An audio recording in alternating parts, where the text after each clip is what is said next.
নমস্কাৰ, আপোনালোক সকলোকে পুনৰবাৰ মোৰ ইউটিউব চেনেল তথা ফেচবুক পেজ পংকজ চিলিমকালাৰ আন্তৰিকতাৰে স্বাগতম জনাই লৈ আনিছোঁ এই মুহূৰ্তত এটা অতিকৈ চাঞ্চল্যকৰ খবৰ। যি খবৰ আপোনালোকে সম্পূৰ্ণকৈ চাই ভিডিঅ'টো যিমান পাৰে শ্বেয়াৰ কৰি দিয়াটো উচিত বুলি ভাবিছোঁ। কিয়নো আপোনালোকে ভিডিঅ'টো যিমানেই শ্বেয়াৰ কৰিব সিমানেই লোকসকলে চাব পাৰিব আৰু যিমানেই চাব তেওঁলোকে সজাগ আৰু সচেতন হৈ থাকিব পাৰিব। কিয়নো ভৱিষ্যতে যাতে তেওঁলোকেও সৰ্বস্বান্ত হ'ব নালাগে একাংশ লোকৰ কবলত পৰি। যি দৃশ্যাংশ এই মুহূৰ্তত আপোনালোকে স্ক্ৰীণত প্ৰত্যক্ষ কৰি আছে, এয়া হৈছে দক্ষিণ কামৰূপৰ বকুৱাৰকি থানাৰ অন্তৰ্গত কটল গাঁৱৰ। আৰু এই কটল গাঁৱতে ৰাতিপুৱাৰ ভাগতে দুজনকৈ অচিনাক্ত লোক উদ্ধাৰ কৰা হ'ল অচেতন অৱস্থাত। স্ক্ৰীণত আপোনালোকে দেখি আছে।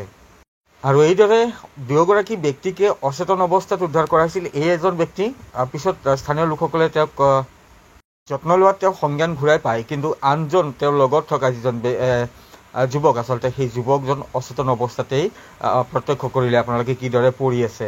আৰু এই যি দুজন যুৱক এনেদৰে অচেতন অৱস্থাত পৰি আছিল, যুৱক দুজনৰ নাম জানিব পৰা মতে মানকাচৰৰ ইনানুল হক আৰু আদিৰাম হুজি বুলি জানিব পৰা গৈছে।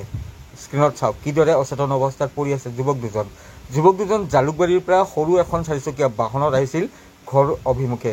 কিন্তু বকুৱাৰকি থানাৰ অন্তৰ্গত কটল গাঁৱত এনেদৰে যুৱক দুজনক নিচাজাতীয় দ্ৰব্য সেৱন কৰোৱাই তেওঁলোকৰ লগত যিসমূহ সামগ্ৰী আছিল, মোবাইল, টকা আদি যি সামগ্ৰীসমূহ আছিল, সেইসমূহ লৈ উধাও হৈ সেই অচিনাক্ত বাহনখনৰ চালকে। আৰু চালকজনৰ লগত যদি আন কোনোবা আছিল সেয়া নাজানো। আৰু এনেদৰে এই যুৱক দুজনক অচেতন কৰি 17 নম্বৰ ৰাষ্ট্ৰীয় ঘাইপথ সংযোগী কটল গাঁৱৰ যি উপপথ আপোনালোকে স্ক্ৰীণত প্ৰত্যক্ষ কৰি আছে, এটা উপপথ, আৰু এই উপপথৰ জংঘলৰ মাজতে দুয়োজনকে এনেদৰে পেলাই থৈ যায়। ইতিমধ্যে আপোনালোকে জানে যে আমাৰ এই প্ৰান্তত কিমান হাতী মানুহৰ যি সংঘাত উদ্বেগজনকভাৱে বৃদ্ধি পাইছে। আৰু এনে প্ৰেক্ষাপটত দুয়োজন ব্যক্তি খুবেই ভাগ্যৱান বুলিয়েই ক'ব লাগিব, তেওঁলোকৰ জীৱন দৈৱক্ৰমে প্ৰাণ ৰক্ষা পৰিছে। তো এতিয়া মেইন কথাটো হ'ল, এই ধৰণৰ ঘটনা কিন্তু প্ৰায় সংঘটিত হৈ থাকে। কেতিয়াবা গোৱালপাৰা জিলাৰ ধূপধাৰাৰ বিভিন্ন প্ৰান্তত বা জিলাখনৰ বিভিন্ন প্ৰান্তত, কেতিয়াবা দক্ষিণ কামৰূপৰ বকুৱাৰকি থানাৰ অন্তৰ্গত বিভিন্ন প্ৰান্তত যিসমূহ উপপথ আছে, সেই উপপথসমূহতে এনেধৰণৰ জালুকবাৰীৰ যি এই চক্ৰটো আচলতে সজা যাত্ৰীসকলক বিশেষকৈ এনেধৰণৰ প্ৰলোভন দি যে ভাড়া কমতে লৈ যাম, আহক আমি সেইপিনে যাম, তেনেধৰণৰ কথা কৈ সজা যাত্ৰীসকলক, আৰু বিশেষকৈ বেয়া নাপাব কোনেও, যিসকল সংখ্যালঘু লোক আছে সজা টাইপৰ, তেওঁলোককহে কিন্তু সেই চক্ৰটোৱে আচলতে টাৰ্গেট কৰে।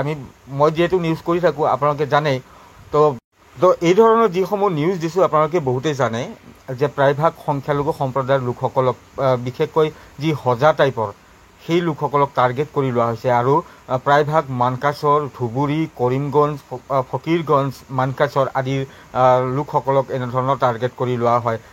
এই যাত্ৰীসকলৰো কিন্তু একাংশ কম নহয়।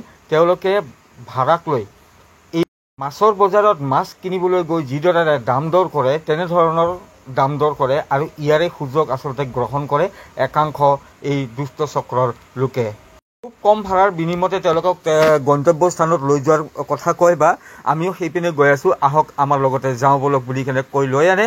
আৰু আগবাটতে নিচাজাতীয় খাদ্য খুৱাই তেওঁলোকক অচেতন কৰি লৈ লগত যিসমূহ সামগ্ৰী থাকে, মোবাইল, টকা পইচা আদি কৰি যিসমূহ সামগ্ৰী থাকে, সেইসমূহ লৈ উধাও হয় আৰু এনেধৰণৰ ঘন জংঘলৰ মাজত তেওঁলোকক পেলাই থৈ আঁতৰি যায়। এই যি ঘটনা প্ৰবাহ আচলতে বহুদিনৰ পৰাই সংঘটিত হৈ আছে, আৰু ইয়াৰ মূল ঘাটি হৈছে জালুকবাৰী। গুৱাহাটীৰ জালুকবাৰীতে এই ধৰণৰ যি কুচক্ৰান্ত বা এই ধৰণৰ যি দুষ্ট চক্ৰ, সেই দুষ্ট চক্ৰটো সক্ৰিয় হৈ আছে। এই ধৰণৰ নিউজসমূহ আমি কৰি আহি আছোঁ।